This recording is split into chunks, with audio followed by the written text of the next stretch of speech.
Welcome to this episode of the Harpreet Singh show. ਅੱਜ ਦੇ segment ਵਿੱਚ ਆਓ ਤੁਹਾਡੀ ਮੁਲਾਕਾਤ ਕਰਾਉਣੇ ਡਾਕਟਰ ਕਾਲਾ ਸਿੰਘ ਨਾਲ, ਜਿਹੜੇ ਕਿ ਇੱਕ ਮੈਡੀਕਲ ਡਾਕਟਰ ਨੇ ਪਰ ਨਾਲ ਇੱਕ ਸਪਿਰਿਚੁਅਲਿਸਟ ਵੀ ਹਨ। ਗੁਰੂ ਗ੍ਰੰਥ ਸਾਹਿਬ ਵਿੱਚ ਅਟਲ ਵਿਸ਼ਵਾਸ ਰੱਖਦੇ ਹਨ ਅਤੇ ਉਸ ਵਿੱਚੋਂ ਹੀ ਸੇਧ ਲੈ ਕੇ ਆਪਣੇ ਜੀਵਨ ਵਿੱਚ ਲਾਗੂ ਕਰਦੇ ਹਨ। ਗੁਰਮਤ ਅਨੁਸਾਰ ਗਰੀਬੀ ਹੈ ਕੀ ਹੈ, ਗੁਰੂ ਸਾਹਿਬ ਨੇ ਗਰੀਬੀ ਦੀ ਜਿਹੜੀ ਦਸ਼ਾ ਹੈ ਉਸ ਬਾਰੇ ਕੀ ਕੁਝ ਕਿਹਾ ਹੈ, ਆਓ ਇਸ ਦੇ ਬਾਰੇ ਗੱਲਬਾਤ ਕਰਦੇ ਹਾਂ ਡਾਕਟਰ ਕਾਲਾ ਸਿੰਘ ਨਾਲ। ਜੀ ਆਇਆਂ ਨੂੰ ਜੀ, ਵਾਹਿਗੁਰੂ ਜੀ ਕਾ ਖਾਲਸਾ ਵਾਹਿਗੁਰੂ ਜੀ ਕੀ ਫਤਿਹ ਜੀ। ਸੋ ਡਾਕਟਰ ਸਾਹਿਬ, ਗਰੀਬੀ ਦੇ ਸੰਬੰਧ ਵਿੱਚ ਜੋ ਗੁਰੂ ਗ੍ਰੰਥ ਸਾਹਿਬ ਵਿੱਚ ਲਿਖਿਆ ਗਿਆ ਤੇ ਸਾਨੂੰ ਕੀ ਕੁਝ ਸਿੱਖਣ ਦੀ ਲੋੜ ਹੈ, ਉਸ ਦੇ ਸੰਬੰਧ ਵਿੱਚ ਕੋਈ ਜਾਣਕਾਰੀ ਦਿਓ। ਹਾਂਜੀ ਹਰਪ੍ਰੀਤ ਸਿੰਘ ਜੀ, ਦੋ ਚੀਜ਼ਾਂ ਧਿਆਨ ਦੇ ਦੇਣ ਦੀ ਜ਼ਰੂਰਤ ਹੈ ਜੀ ਕਿ ਇੱਕ ਹਉਮੈ ਦੀਰਘ ਰੋਗ ਹੈ, ਠੀਕ, ਔਰ ਇਸ ਰੋਗ ਨੂੰ ਕੱਟਣ ਦੇ ਵਾਸਤੇ ਗੁਰੂ ਸਾਹਿਬਾਨ ਨੇ ਕਿਹਾ ਕਿ ਗਰੀਬੀ ਗਦਾ ਹਮਾਰੀ, ਠੀਕ, ਗਦਾ ਆਪਣਾ ਲੜਾਈ ਕਰਨ ਦੇ ਵਾਸਤੇ ਜਿਹਨੂੰ ਕਹਿੰਦੇ ਨੇ ਜੀ। ਤੇ ਇੱਕ ਤੁਕ ਆਉਂਦੀ ਹੈ ਗੁਰੂ ਗ੍ਰੰਥ ਸਾਹਿਬ ਦੇ ਵਿੱਚ ਕਿ ਨਾਮ ਬੀਜ ਸੰਤੋਖ ਸੁਹਾਗਾ ਰੱਖ ਗਰੀਬੀ ਵੇਸ। ਜੀ, ਇੱਕ ਫਾਰਮਰ ਦੇ ਬਾਰੇ ਦੱਸਿਆ ਕਿ ਤੁਸੀਂ ਇੱਕ ਫੀਲਡ ਦੇ ਵਿੱਚ ਨਾਮ ਦਾ ਬੀਜ ਪਾਇਆ ਵਾ, ਠੀਕ, ਸੰਤੋਖ ਦਾ ਸੁਹਾਗਾ ਉਹਦੇ ਉੱਪਰ ਜਿੱਤਾ ਆ, ਕੰਮ ਉੱਥੇ ਵੀ ਨਹੀਂ ਬਣਿਆ ਜੀ। ਉਹਦੇ ਬਾਅਦ ਉਹਦੇ ਪਾਸੇ ਫੈਂਸ ਲਗਾਉਣੀ ਪੈਣੀ ਆ ਤਾਂ ਕਿ ਕੋਈ ਆ ਕੇ ਉਸ ਨੂੰ ਤੰਗ ਨਾ, ਉਹ ਫਸਲ ਨੂੰ ਕੋਈ ਖਾ ਨਾ ਜਾਵੇ। ਰਾਈਟ, ਉਹ ਗਰੀਬੀ ਦੀ ਆ, ਹਨਾ ਵੀ ਗਰੀਬੀ ਇੰਨੀ ਜ਼ਰੂਰੀ ਹੈ। ਤੇ ਅਗਰ ਤੁਸੀਂ ਦੇਖੋ, ਮਿਟਿਆ ਗਰਭ ਗਵਾਓ ਗਰੀਬੀ ਛਾਇਆ, ਜੀ। ਜਿੱਥੇ ਗਰਭ ਹੈਗਾ ਆ, ਜਿੱਥੇ ਗੁਮਾਨ ਹੈਗਾ ਆ, ਉੱਥੇ ਗਰੀਬੀ ਨਹੀਂ ਹੈਗੀ, ਠੀਕ। ਪੈਰੀ ਪੈ ਪਾ ਖਾਕ ਹੋਏ ਗਰਭ ਨਿਵਾਰ ਗਰੀਬੀ ਆਣੀ, ਜੀ। ਗਰੀਬੀ ਲਿਆਉਣ ਦੇ ਵਾਸਤੇ ਤੁਹਾਨੂੰ ਸਾਧ ਸੰਗਤ ਦੇ ਪੈਰੀ, ਮਤਲਬ ਕਿ ਉਹਨਾਂ ਦੀ ਜਿਹੜੀ ਅਕਲ ਹੈ ਉਹ ਲੈਣੀ ਪੈਣੀ ਆ। ਜਦ ਤੱਕ ਤੁਸੀਂ ਗੁਮਾਨ ਦੇ ਵਿੱਚ ਰਹੋਗੇ ਤਦ ਤੱਕ ਗਰੀਬੀ ਆਉਣੀ ਨਹੀਂ ਹੋ, ਹਨਾ। ਜੋ ਦਿਸੈ ਗੁਰ ਸਿਖੜਾ ਤਿਸ ਨਿਵ ਨਿਵ ਲਾਗੂ ਪਾਏ ਜੀਓ, ਜੀ। ਭਗਤ ਜਨਾ ਕੋ ਸਦਾ ਨਿਵ ਰਹੀਏ ਜਨ ਨਿਵਹਿ ਤਾਂ ਫਲ ਗੁਣ ਪਾਵੇਗੋ। ਜਦ ਤੱਕ ਮੁੱਛਾਂ ਨੂੰ ਤਾ ਹੈ ਦਿੱਤਾ ਹੋਇਆ, ਜਦ ਤੱਕ ਮੇਰੇ ਦਿਮਾਗ ਦੇ ਵਿੱਚ ਗਰਵ ਹੈ, ਗੁਮਾਨ ਹੈ, ਤਦ ਤੱਕ ਮੇਰੇ 'ਚ ਗਰੀਬੀ ਨਹੀਂ ਆ ਸਕਦੀ, ਤਦ ਤੱਕ ਮੇਰੇ 'ਚ ਕੋਈ ਫਲ, ਕੋਈ ਫਾਇਦਾ ਨਹੀਂ ਆ ਸਕਦਾ, ਜੀ। ਉਹ ਮੁੱਛਾਂ ਨੂੰ ਤਾ ਤੇ ਠੀਕ ਹੈਗਾ, ਪਰ ਉਹ ਗਰੀਬੀ ਜਿਹੜੀ ਹੈਗੀ ਹੈ, ਇਹ ਨਾ ਹੋਏ ਕਿ ਅਹੰਕਾਰ ਚ ਆ ਜਾਓ, ਅਹੰਕਾਰ ਚ ਆ ਜਾਓ। ਨਹੀਂ, ਮੈਂ ਪੁੱਛਿਆ ਤਾਂ ਦਾ ਮਤਲਬ ਇਹੀ ਆ ਕਿ ਇਹ ਤਾਂ ਪਬਲਿਕ ਨੂੰ ਦਿਖਾਉਣ ਵਾਸਤੇ ਨਾ, ਮਨ ਦੀ ਗੱਲ ਆਪਾਂ ਕਰਦੇ ਪਏ ਹਾਂ, ਮਨ ਦੀ ਗੱਲ ਕਰ ਰਹੇ, ਮਨ ਨੂੰ ਸੰਬੋਧਿਤ ਕਰ ਰਹੇ ਹਾਂ। ਹਾਂ, ਜਿੱਥੇ ਹੁਣ ਅਸੀਂ ਇੱਕ ਗਰੀਬੀ ਦੀ ਗੱਲ ਕਰਦੇ ਪਏ ਹਾਂ, ਇੱਕ ਬੜਾ ਸੋਹਣਾ ਸ਼ਬਦ ਆਉਂਦਾ ਵਾ ਗੁਰੂ ਸਾਹਿਬ ਦਾ ਕਿ ਸਭ ਕੋ ਨਿਵੇ ਆਪ ਕੋ ਪਰ ਕੋ ਨਿਵੇ ਨਾ ਕੋਏ, ਜੀ। ਧਰ ਤਰਾਜੂ ਤੋਲੀਏ ਨਿਵੇ ਸੋ ਗੌਰਾ ਹੋਏ, ਠੀਕ। ਅਪਰਾਧੀ ਦੂਣਾ ਨਿਵੇਂ ਜੋ ਹੰਤਾ ਮਿਰਗਾਏ, ਸੀਸ ਨਿਵਾਈਏ ਕਿਆ ਥੀਏ ਜਾਂ ਹਿਰਦੇ ਕਸੂਦੇ ਜਾਏ। ਬਿਲਕੁਲ। ਅਗਰ ਤੁਸੀਂ ਕਿਸੇ ਨੂੰ ਮਾਰਨਾ ਆ, ਅਗਰ ਮਿਰਗ ਨੂੰ ਮਾਰਨਾ ਹੈ ਜੰਗਲ ਜਾ ਕੇ, ਤਾਂ ਉੱਥੇ ਵੀ ਦੰਡਵਤ ਪ੍ਰਣਾਮ ਕਰਨਾ ਪੈਂਦਾ ਵਾ ਉਹਨੂੰ ਪਹਿਲਾਂ, ਲੰਬੇ ਪੈ ਕੇ। ਪਰ ਇਹਦਾ ਮਤਲਬ ਨਹੀਂ ਕਿ ਇਹ 'ਚ ਗਰੀਬੀ ਆਈ ਹੋਈ ਆ। ਤੁਸੀਂ ਕਿਸੇ ਨੂੰ ਮਾਰਨਾ ਹੋਵੇ ਤਾਂ ਨੀਵਾਂ ਹੀ ਹੋ ਕੇ ਮਾਰੀਦਾ ਵਾ। ਪਰ ਇੱਥੇ ਇਹ ਚੀਜ਼ ਦੱਸਣ ਦੀ ਕੋਸ਼ਿਸ਼ ਕੀਤੀ ਆ ਕਿ ਆਪਣੇ ਮਨ ਤੋਂ ਨੀਵਾਂ ਹੋਣਾ ਆ। ਹੁਣ ਮਨ ਦੇ ਜਿਹੜਾ ਨੀਵਾਂ ਆ, ਕਈ ਵਾਰੀ ਲੋਕ ਸਵਾਲ ਪੁੱਛਦੇ ਨੇ ਕਿ ਡਾਕਟਰ ਸਾਹਿਬ ਗਰੀਬੀ ਆ ਗਈ, ਮਨ ਤੋਂ ਨੀਵੇਂ ਹੋ ਗਏ ਹੱਥ ਜੋੜ ਕੇ, ਇਹਦਾ ਮਤਲਬ ਕਿ ਜੋ ਆਇਆ ਥੱਪੜ ਮਾਰ ਕੇ ਚਲਾ ਗਿਆ, ਜੋ ਆਇਆ ਠੋਡਾ ਮਾਰ ਕੇ ਚਲਾ ਗਿਆ ਤੇ ਮੈਂ ਹੱਥ ਜੋੜ ਕੇ ਬੈਠਾ ਰਹਾਂ, ਹੈ? ਨੋ। ਇੱਥੇ ਸਾਨੂੰ ਸੰਤ ਸਿਪਾਹੀ ਬਣਾਇਆ, ਠੀਕ। ਕਿ ਹੁਣ ਇਹ ਦੱਸਣ ਦੀ ਗੱਲ ਹੈ ਕਿ there is a very fine line between ਗਰੀਬੀ, ਹੱਥ ਜੋੜ ਕੇ ਬੈਠੇ ਰਹੋ, ਜੀ, and to fight for your rights. Absolutely. That self-esteem has to be there. Has to be there. ਹੁਣ ਇਹ ਚੀਜ਼ ਹਰ ਸਿਚੁਏਸ਼ਨ ਦੇ ਵਿੱਚ ਅਲੱਗ-ਅਲੱਗ ਹੁੰਦੀ ਆ। ਗਰੀਬੀ ਦਾ ਮਤਲਬ ਇਹ ਹੈ ਕਿ ਬਰਾਬਰੀ, ਸਵਾਰਥ ਨਹੀਂ, ਮੈਨੀਪੂਲੇਸ਼ਨ ਨਹੀਂ। ਜਿੱਥੇ ਮੈਨੀਪੂਲੇਸ਼ਨ ਆ ਜਾਵੇ ਉੱਥੇ ਫਿਰ ਗਰੀਬੀ ਨਹੀਂ ਹੁੰਦੀ, ਠੀਕ। ਹੁਣ ਗਰੀਬੀ ਹੈ ਕੀ? ਗਰੀਬੀ ਜੇ ਤੇ ਮੇਰੇ 'ਚ ਹਉਮੈ 'ਚ ਵਾ, ਮੈਂ ਹਉਮੈ 'ਚ ਵਾ, ਉਹਦੇ ਵਿੱਚ ਕੀ ਹੁੰਦਾ ਹੈ ਕਿ ਮੈਨੂੰ ਦੂਸਰੇ ਬੰਦੇ ਦੀਆਂ ਕਮਜ਼ੋਰੀਆਂ ਨਜ਼ਰ ਆਉਂਦੀਆਂ ਨੇ, ਜੀ। ਉਹ ਇੱਦਾਂ ਆ, ਉਹ ਇੱਦਾਂ ਆ, ਉਹਨੂੰ ਇੱਦਾਂ ਕਰਨਾ ਚਾਹੀਦਾ ਸੀਗਾ, ਉਹਨੂੰ ਉਹਦਾ ਕਰਨਾ ਚਾਹੀਦਾ ਸੀਗਾ, ਮੈਂ ਠੀਕ ਵਾਂ, ਬਾਕੀ ਸਾਰੇ ਗਲਤ ਵਾ, ਤੇ ਉਹ ਸਾਰੀਆਂ ਪ੍ਰੋਬਲਮਾਂ ਕ੍ਰੀਏਟ ਹੋਈਆਂ ਨੇ, ਠੀਕ। ਗਰੀਬੀ ਦੇ ਵਿੱਚ ਸਾਨੂੰ ਆਪਣੀਆਂ ਕਮਜ਼ੋਰੀਆਂ ਦੇਖਣੀਆਂ ਪੈਣੀਆਂ, ਦੂਜਿਆਂ ਦੀਆਂ ਨਹੀਂ। ਇਹ ਚੀਜ਼ ਧਿਆਨ ਦੇਣ ਦੀ ਬਹੁਤ ਜ਼ਰੂਰੀ ਹੈ ਕਿ ਸਪਿਰਿਚੁਅਲਿਟੀ, ਅਧਿਆਤਮਿਕਤਾ ਇਹ ਹੈ ਕਿ ਅਸੀਂ ਦੂਸਰੇ ਨੂੰ ਨਹੀਂ ਬਦਲਣਾ, ਜੀ, ਆਪਣੇ ਆਪ ਨੂੰ ਬਦਲਣਾ, ਆਪਣੇ ਆਪ ਨੂੰ ਬਦਲਣਾ ਹੈ, ਠੀਕ। ਉਹਦੇ ਵਾਸਤੇ ਜੀਵਨ ਦਾ ਜਿਹੜਾ ਰਵੱਈਆ ਹੈਗਾ ਵਾ ਉਹ ਆਪਣਾ ਬਦਲਣਾ ਆ, ਠੀਕ ਦੂਸਰੇ ਦਾ ਨਹੀਂ।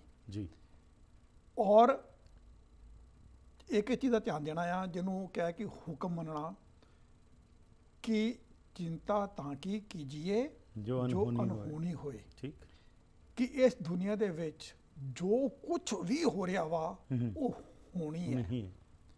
ਕੋਈ ਵੀ ਚੀਜ਼ ਐਸੀ ਨਹੀਂ ਹੋ ਰਹੀ ਇਸ ਦੁਨੀਆ ਦੇ ਵਿੱਚ ਜਿਹੜੀ ਅਨਹੋਣੀ ਹੋਵੇ। Right. ਇਸ ਵਾਸਤੇ ਉਹਦੇ ਬਾਰੇ ਚਿੰਤਾ ਨਹੀਂ ਕਰਨਾ, ਠੀਕ ਔਰ ਉਸ ਚੀਜ਼ ਨੂੰ ਸਮਝਣ ਦੇ ਵਾਸਤੇ ਆਪਣਾ ਜੀਵਨ ਦਾ ਰਵੱਈਆ ਬਦਲਣਾ ਆ ਔਰ ਆਪਣੇ ਆਪ ਨੂੰ ਬਦਲਣਾ ਆ। ਦੂਜਿਆਂ ਦੇ ਉੱਪਰ ਦੋਸ਼ ਨਹੀਂ ਦੇਣਾ, ਦੂਜਿਆਂ ਨੂੰ ਬਦਲਣ ਦੀ ਕੋਸ਼ਿਸ਼ ਨਹੀਂ ਕਰਨੀ। ਦਦਾ ਦੋਸ਼ ਨਾ ਕੋਈ ਦੀਜੇ, ਦੋਸ਼ ਮੈਂ ਜੋ ਮੈਂ ਕੀਆ ਸੋ ਮੈਂ ਪਾਇਆ, ਉਹ ਹਾਂਜੀ। ਵਾਲੀ ਗੱਲ ਆ ਜਾਂਦੀ ਹੈ। ਹਾਂਜੀ। ਬਿਲਕੁਲ ਹੁਣ ਆਪਾਂ ਇਹ ਦੇਖਦੇ ਹਾਂ ਕਿ ਡਿਫਰੈਂਟ ਸਾਡੀ ਲਾਈਫ ਦੀ ਸਿਚੁਏਸ਼ਨ ਦੇ ਵਿੱਚ ਅਸੀਂ ਗਰੀਬੀ ਕਿੱਥੇ ਇਸਤੇਮਾਲ ਕਰਨੀ ਆ। ਜੀ ਤਿੰਨ ਚੀਜ਼ਾਂ ਨੇ ਜਿਹੜੀਆਂ ਮੈਂ ਲਿੱਤੀਆਂ ਨੇ। ਵੈਸੇ ਤਾਂ ਦੁਨੀਆ 'ਚ ਹਰ ਜਗ੍ਹਾ ਤੇ ਮਤਲਬ ਕਿ ਕੰਮ ਇਸਤੇਮਾਲ ਹੋ ਸਕਦਾ, ਪਰ ਆਮ ਜਿਹੜੀ ਚੀਜ਼ਾਂ ਨੇ ਤਿੰਨ ਨੇ। ਜੀ। ਸਾਡੇ ਕੰਮ, ਜਿੱਥੇ ਕੰਮ ਤੇ ਜਾਂਦੇ ਆ, ਸਾਡੇ ਘਰਾਂ ਦੇ ਵਿੱਚ, ਯਾ ਤੇ ਜਦੋਂ ਅਸੀਂ ਸੜਕ ਦੇ ਉੱਪਰ ਗੱਡੀ ਚਲਾ ਰਹੇ ਆ। ਠੀਕ ਇਹ ਮੈਂ ਤਿੰਨ ਐਗਜ਼ਾਮਪਲਾਂ ਲਿੱਤੀਆਂ ਨੇ। ਪਹਿਲਾ ਐਗਜ਼ਾਮਪਲ ਹੈ ਕੰਮ ਦੇ ਵਿੱਚ, ਜਿੱਥੇ ਜੋ ਵੀ ਅਸੀਂ ਕੰਮ ਕਰਦੇ ਆ ਉੱਥੇ ਇੱਕ ਬੌਸ ਹੈਗਾ ਆ, ਵਰਕਰ ਹੈਗੇ ਨੇ, ਜੀ ਤੇ ਸਾਡੇ ਕੋ-ਵਰਕਰ Colleague ਹੈਗੇ ਨੇ, ਜੀ। ਕੋਲੀਗਸ ਨੇ। ਤਿੰਨ ਚੀਜ਼ਾਂ ਨੇ। ਰਾਈਟ ਜੇ ਤਾਂ ਇੱਕ ਹੋਮੇ ਇਗੋਇਸਟਿਕ ਬੌਸ ਹੈ, ਉਹ ਇਗੋਇਸਟਿਕ ਬੌਸ ਦਾ ਕੀ ਹੈ ਕਿ ਜੋ ਮੈਂ ਕਹਿ ਰਿਹਾ ਵਾਂ ਉਹ ਬਿਲਕੁਲ ਠੀਕ ਹੈ। ਉਹ ਬਿਲਕੁਲ ਠੀਕ ਵਾ। ਜਿੰਨੇ ਵੀ ਮੇਰੇ ਵਰਕਰਸ ਨੇ ਸਾਰੇ ਮੈਨੂੰ ਮੰਨਣ, ਕੋਈ ਮੇਰੇ ਮੂਹਰੇ ਬੋਲੇ ਨਾ, ਜੋ ਮੈਂ ਕਹਿ ਦਿੱਤਾ ਉਹ ਹੈ। ਜੀ ਮੈਨੂੰ ਸਭ ਕੁਝ ਪਤਾ ਆ। ਇਹਦਾ ਰਿਜ਼ਲਟ ਕੀ ਹੁੰਦਾ ਆ? ਇਹਦਾ ਰਿਜ਼ਲਟ ਕੀ ਕਿ ਜਿੰਨੇ ਵੀ ਜੂਨੀਅਰ ਨੇ ਉਹ ਸਾਰੇ ਸਟ੍ਰੈਸ 'ਚ ਰਹਿੰਦੇ ਨੇ, ਜੀ ਡਰ ਕੇ ਰਹਿੰਦੇ ਨੇ, ਬਹੁਤ ਫਿਰ ਲੋਕੀ ਨਾ ਸਿਕ ਆਫ ਲੈਣਾ ਸ਼ੁਰੂ ਕਰ ਦਿੰਦੇ ਨੇ ਕਿਉਂਕਿ ਸਟ੍ਰੈਸ ਆ ਗਈ ਆ, ਜੀ ਪ੍ਰੋਡਕਟਿਵਿਟੀ ਘਟ ਜਾਂਦੀ ਹੈ। ਰਾਈਟ ਪਰ ਇਗੋਇਸਟਿਕ ਬੌਸ ਨਹੀਂ। ਹੁਣ ਐਸੇ ਸਿਚੁਏਸ਼ਨ ਦੇ ਵਿੱਚ ਜਿਹੜਾ ਇੱਕ ਵਰਕਰ ਹੈਗਾ ਆ, ਉਹ ਹੁਣ ਕਿੱਦਾਂ ਡੀਲ ਕਰੇ? ਹੰਬਲਨੈਸ, ਹਿਊਮਿਲਿਟੀ, ਗਰੀਬੀ ਕਿੱਥੇ ਆਵੇ ਹੁਣ ਉਹਦੇ 'ਚ? ਉਹ ਕੀ ਕਰੇ? ਇੱਥੇ ਕਹਿੰਦੇ ਨੇ ਕਿ ਐਕਸੈਪਟੈਂਸ, ਹੁਕਮ, ਵੀ ਜਿਹਨੂੰ ਅਸੀਂ ਚੇਂਜ ਨਹੀਂ ਕਰ ਸਕਦੇ। ਸਾਡਾ ਇਹਦੇ ਉੱਪਰ ਕੋਈ ਜ਼ੋਰ ਨਹੀਂ ਚੱਲਦਾ ਪਿਆ। ਜੀ। ਚਿੰਤਾ ਤਾਂ ਕਿ ਕੀਜੀਏ ਜੋ ਅਨਹੋਣੀ ਹੋਏ। ਇਹ ਇੱਕ ਹੋਣੀ ਚੀਜ਼ ਵਾ, ਹੋ ਰਹੀ ਹੈ। ਉਹ ਇਗੋਇਸਟਿਕ ਬੌਸ ਹੈਗਾ ਆ, ਮੈਂ ਉਹਦਾ ਕੁਝ ਨਹੀਂ ਕਰ ਸਕਦਾ। ਆਪਣੇ ਆਪ ਨੂੰ ਮੈਂ ਚੇਂਜ ਕਰਨਾ ਆ, ਠੀਕ ਆਪਣਾ ਰਵੱਈਆ ਮੈਂ ਚੇਂਜ ਕਰਨਾ ਆ। ਸਿਚੁਏਸ਼ਨ ਨੂੰ ਐਕਸੈਪਟ ਕਰਕੇ ਆਪਣਾ ਕੰਮ ਕਰੀ ਜਾਓ। ਜੀ ਜੇ ਜੂਨੀਅਰ ਵਰਕਰ ਜਿਹੜਾ ਹੈਗਾ ਵਾ ਉਹ ਵੀ ਅਗਰ ਈਗੋਇਸਟ 'ਚ ਆ ਗਿਆ, ਟੂ ਈਗੋਸ ਕਨਫਲਿਕਟ, ਕਲਾਸ਼ ਹੋਏਗਾ, ਕਲੈਸ਼ ਹੋਏਗਾ, the life will become miserable. Right ਔਰ ਨਾਰਮਲੀ ਦੇਖਣ 'ਚ ਇਹ ਆਇਆ ਹੈ ਕਿ ਬੌਸ ਆਲਵੇਸ ਵਿਨਸ, ਠੀਕ junior always loses. Right so the only solution is to ਟਕਰਾਰ ਐਕਸੈਪਟ ਨਾ ਦ ਕਰੋ। ਸਿਚੁਏਸ਼ਨ। ਬਿਲਕੁਲ ਆਪਣੇ ਆਪ ਨੂੰ, ਆਪਣਾ ਰਵੱਈਆ ਜਿਹੜਾ ਹੈਗਾ Change ਵਾ ਕਰ ਲਓ। ਉਹ ਉਸ ਨੂੰ ਚੇਂਜ ਕਰ ਲਓ, ਜੀ ਸੁਖੀ ਰਹੋਗੇ। ਨਾਓ ਸੰਤ ਸਿਪਾਹੀ ਦੀ ਗੱਲ ਹੁਣ ਕਿੱਥੇ ਹੁੰਦੀ ਆ? ਜੀ ਸੰਤ ਸਿਪਾਹੀ ਦੀ ਗੱਲ ਉੱਥੇ ਹੁੰਦੀ ਕਿ ਹੁਣ ਮੇਰੇ ਵੀ ਕੁਝ ਰਾਈਟਸ ਹੈਗੇ ਨੇ, ਮੈਂ ਕਦ ਤੱਕ ਇਹਨੂੰ ਮੈਂ ਸਹੀ ਜਾਵਾਂ? ਬੰਦੇ ਕਹਿੰਦੇ ਨੇ ਸਿਚੁਏਸ਼ਨ ਹੈਜ਼ ਬਿਕਮ ਇਨਟੋਲਰੇਬਲ। ਜੀ ਹੁਣ ਇਨਟੋਲਰੇਬਲ ਸਿਚੁਏਸ਼ਨ, ਸੇਂਟ ਸੋਲਜੀਅਰ ਦਾ ਮਤਲਬ ਇਹ ਨਹੀਂ ਹੋ ਕਿ ਮੈਂ ਬੰਦੂਕ ਕੱਢ ਲਵਾਂ, ਕਿਰਪਾਨ ਕੱਢ ਲਵਾਂ, ਜਾਂ ਜਾ ਕੇ ਬੌਸ ਦੇ ਨਾਲ ਮੈਂ ਲੜਾਈ ਸ਼ੁਰੂ ਕਰ ਦਿਆਂ, ਮੁੱਕੇਬਾਜ਼ੀ ਸ਼ੁਰੂ ਕਰ ਦੇਵਾਂ ਵੀ ਮੈਨੂੰ ਤਾਂ ਸਿਪਾਹੀ ਬਣਾਇਆ ਵਾ ਤੇ ਮੈਂ ਹੁਣ ਉਹ ਵਾਲਾ ਕੰਮ ਕਰਾਂ। ਜੀ। ਕੁਝ ਸਿਚੁਏਸ਼ਨ ਐਸੀਆਂ ਹੁੰਦੀਆਂ ਨੇ। ਹੋਈਆਂ ਮੇਰੇ ਨੇ ਨਾਲ ਜੀ। ਕਈਆਂ ਲੋਕਾਂ ਨੇ ਮੇਰੇ ਨਾਲ ਗੱਲ ਜਾਂ- ਕੀਤੀ ਕਿ ਦੱਸਾਂ ਫਿਰ ਮੈਂ ਕੀ ਕਰਦਾ ਜੀ ਹੈ? ਹੋਰ ਕੋਈ ਆਪਸ਼ਨ ਨਹੀਂ ਸੀ। ਹੋਰ ਕੋਈ ਆਪਸ਼ਨ ਨਹੀਂ ਸੀ। ਜੀ ਪਰ ਇੱਥੇ ਅੱਜ ਕੱਲ੍ਹ ਦੇ ਜ਼ਮਾਨੇ ਦੇ ਵਿੱਚ ਇਹ ਆਪਸ਼ਨ ਨਹੀਂ ਹੋ।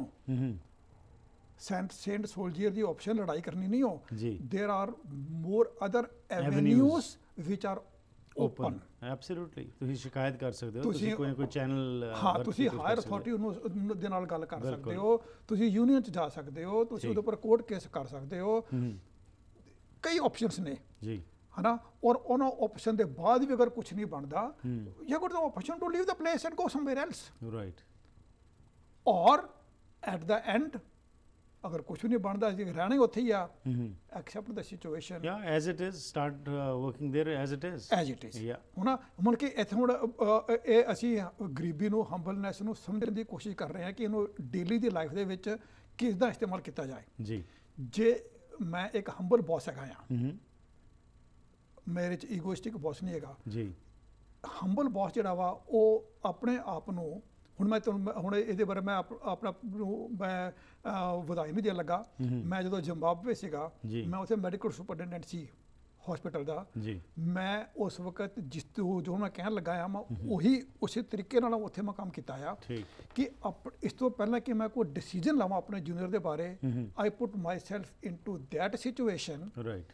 ਕਿ ਅਗਰ ਮੈਂ ਹੁੰਦਾ ਤੇ ਮੈਂ ਕੀ ਕਰਨਾ ਸੀ ਉਸ ਵੇਲੇ। ਇਸੇ ਕਰਕੇ ਸਿਆਣੇ ਕਹਿੰਦੇ ਜੀ put yourself in somebody else shoes before taking a decision. Before taking a decision, Absolutely. ਜਿਹੜਾ ਹੰਬਲ ਬੌਸ ਹੈਗਾ ਵਾ, ਉਹ ਆਲਵੇਸ ਹੀ will put himself into that That situation, position, right. The situation of the juniors, ਠੀਕ। ਕਿ ਉਹਨਾਂ ਨਾਲ ਕੀ ਬੀਤ ਰਹੀ ਹੈ, ਕਿਦਾਂ ਕਿਸ ਹਿਸਾਬ ਨਾਲ ਉਹ ਕੰਮ ਕਰ ਰਹੇ ਨੇ, ਜੀ। ਉਹਨਾਂ ਨੂੰ ਉਸ ਸਿਚੁਏਸ਼ਨ ਤੋਂ ਪਾ ਕੇ ਤਾਂ ਫਿਰ ਉਹ ਡਿਸੀਜਨ ਲਏਗਾ। ਠੀਕ। ਜਦੋਂ ਉਹ ਐਸੇ ਡਿਸੀਜਨ ਲਏਗਾ, the morale of the juniors will be high, Absolutely. productivity will be more, sick off ਘੱਟ ਜਾਣਗੇ, ਠੀਕ। and it is a win-win situation. Right. ਇਸ ਵਾਸਤੇ ਕੋਸ਼ਿਸ਼ ਇਹ ਕਰਨੀ ਚਾਹੀਦੀ ਹੈ ਕਿ the boss should be humble and junior should also be humble. Courteous and humble. Right. ਹਾਂ, Yeah. ਤੇ ਹੁਣ ਆਪਾਂ ਇੱਕ ਵਰਕਰ ਦੀ ਗੱਲ ਲੈਂਦੇ ਆ ਜਿਹੜਾ ਇਗੋਇਸਟਿਕ ਵਰਕਰ ਵਾ, ਹੈ ਨਾ। ਤੁਸੀਂ ਕਈ ਵਾਰੀ ਦੇਖਿਆ ਹੋਣਾ ਵਾ, ਕਈ ਸਿਚੁਏਸ਼ਨ ਹੁੰਦਾ ਹੈ ਕਿ ਇੱਕ ਬੰਦਾ ਕੰਮ ਕਰ ਰਿਹਾ ਇੱਕ ਫੈਕਟਰੀ ਦੇ ਵਿੱਚ, ਉਹਨੂੰ 20-25 ਸਾਲ ਹੋ ਗਏ ਨੇ ਕੰਮ ਕਰਦੇ ਨੂੰ। ਜੀ। ਇੱਕ ਨਵਾਂ ਮੁੰਡਾ ਯੂਨੀਵਰਸਿਟੀ ਤੋਂ ਪਾਸ ਕਰਕੇ ਆਇਆ, ਡਿਗਰੀ MBA ਦੀ ਲੈ ਕੇ ਆਇਆ, ਤਾਂ ਉਹਨੂੰ ਆ ਕੇ ਉੱਥੇ ਸੁਪਰਵਾਈਜ਼ਰ ਬਣਾ ਦਿੱਤਾ ਗਿਆ, Right. ਹੈ ਨਾ। ਹੀ ਬਿਕਮਸ ਦਾ ਮੈਨੇਜਰ। ਤਾਂ ਹੁਣ ਉਹ ਬੰਦਾ ਕਹਿੰਦਾ ਕਿ ਮੈਂ 50 ਸਾਲ ਦਾ ਹੋ ਗਿਆ ਵਾਂ, 25 ਸਾਲ ਮੈਨੂੰ ਉੱਥੇ ਕੰਮ ਕਰਦੇ ਨੂੰ ਹੋ ਗਏ ਨੇ, ਇਹ 30 ਸਾਲ ਦਾ ਮੁੰਡਾ ਉੱਥੇ ਪੜ੍ਹ ਕੇ ਆਇਆ, ਮੇਰਾ ਬੌਸ ਲੱਗ ਗਿਆ, ਇਹਨੂੰ ਹਾਲੇ ਨੂੰ ਕੀ ਪਤਾ ਕਿ ਵੀ ਕਿੱਦਾਂ ਕੰਮ ਕਰਨਾ ਆ। ਨੋ, ਦਿਸ ਇਜ਼ ਐਨ ਇਗੋਇਸਟਿਕ ਵਰਕਰ। ਠੀਕ। he who is now not accepting the situation, Right. ਕਿ ਇਹ ਜਿਹੜਾ ਮੁੰਡਾ ਪੜ੍ਹ ਕੇ ਆਇਆ ਵਾ, ਇਹ ਜ਼ਿਆਦਾ ਪੜ੍ਹ ਕੇ ਆਇਆ ਵਾ, ਇਹਦੇ ਕੋਲ ਜ਼ਿਆਦਾ ਨੌਲੇਜ ਹੈ, ਜੀ। ਮੈਂ ਇਹਦੇ ਕੋਲ ਕੁਝ ਸਿੱਖਾਂ, ਹੈ ਨਾ। ਉਸ ਦੀ ਬਜਾਏ ਉਹ ਲੜਾਈਆਂ ਉੱਪਰ ਫੋਕਸ ਕਰਦਾ ਹੈ। ਟਰਸਲ ਦੇ ਉੱਪਰ ਆ ਗਿਆ। ਬਿਲਕੁਲ। ਇਹਦੇ ਨਾਲ ਕੀ ਹੋਏਗਾ, the Friction ਵਧੇਗੀ, situation situation will ਹੋਰ become ਜਿਹੜਾ ਇੱਕ ਹੰਬਲ ਵਰਕਰ ਹੈਗਾ ਵਾ, ਜੀ। ਅਗਰ ਉਹ ਵਰਕਰ ਹੰਬਲ ਹੈ ਤਾਂ ਉਹ ਕੀ ਕਰੇਗਾ ਕਿ ਹਾਂ ਯਾਰ, ਇਹ ਪੜ੍ਹ ਕੇ ਆਇਆ ਵਾ ਮੁੰਡਾ, ਭਾਵੇਂ ਮੇਰੇ ਤੋਂ ਕਰਨਾ ਛੋਟਾ ਆ, ਇਹਦੇ ਕੁਝ ਨਵੇਂ ਆਈਡੀਆਸ ਨੇ, ਬਿਲਕੁਲ। ਉਹਨਾਂ ਨੂੰ ਇਨਕੋਰਪੋਰੇਟ ਕਰੀਏ, ਕੁਝ ਮੈਂ ਸਿੱਖਾਂ ਕੁਝ ਸਿੱਖਾਂ ਮੈਂ ਇਹਦੇ ਕੋਲੋਂ, ਬਿਲਕੁਲ। ਹੈ ਨਾ। ਜਦੋਂ ਉਹਦਾ ਇਹ ਐਟੀਟਿਊਡ ਹੋਏਗਾ ਤਾਂ ਫਿਰ ਉਸ ਦਾ ਜਿਹੜਾ ਵਾ ਪ੍ਰੋਡਕਟਿਵਿਟੀ ਵਧੇਗੀ, ਉਹਦੀ ਆਪਣੀ ਲਾਈਫ ਵੀ ਅੱਛੀ ਹੋ ਜਾਏਗੀ, Right. ਉਹ ਸਾਰੇ ਕੰਮ ਠੀਕ ਹੋ ਐਂਡ ਉਹ ਜਾਣਗੇ, ਗਰੀਬੀ ਜਿਹਦੇ ਜ਼ਿਕਰ ਅਸੀਂ ਕਰ ਰਹੇ ਹਾਂ ਉਹ ਦਰਸਾਈ ਜਾਏਗੀ, ਉਹ ਸਾਜੇਗੀ। Now it is changing yourself. Absolutely. ਇਹਦੇ ਬਾਰੇ ਹੋਰ ਗੱਲਬਾਤ ਕਰਨੀ ਜੀ, ਲੈਣੇ ਇੱਕ ਛੋਟੀ ਜਿਹੀ ਬ੍ਰੇਕ, ਫਿਰ ਵਾਪਸ ਆ ਕੇ ਕਿ ਜਿਸ ਤਰ੍ਹਾਂ ਤੁਸੀਂ ਵਰਕ ਪਲੇਸ ਦੀ ਗੱਲ ਕੀਤੀ ਹੈ, ਕਿਵੇਂ ਉਸ ਨੂੰ ਘਰਾਂ ਦੇ ਵਿੱਚ ਅਤੇ ਨਾਲ ਸਾਡੇ ਸੋਸ਼ਲ ਸਫੇਅਰ ਦੇ ਵਿੱਚ ਗਰੀਬੀ ਦੀ ਵਰਤੋਂ ਕਰਕੇ ਅਸੀਂ ਇੱਕ ਚੰਗਾ ਮਾਹੌਲ ਕ੍ਰੀਏਟ ਕਰ ਸਕਦੇ ਹਾਂ। ਇਸ ਬ੍ਰੇਕ ਤੋਂ ਬਾਅਦ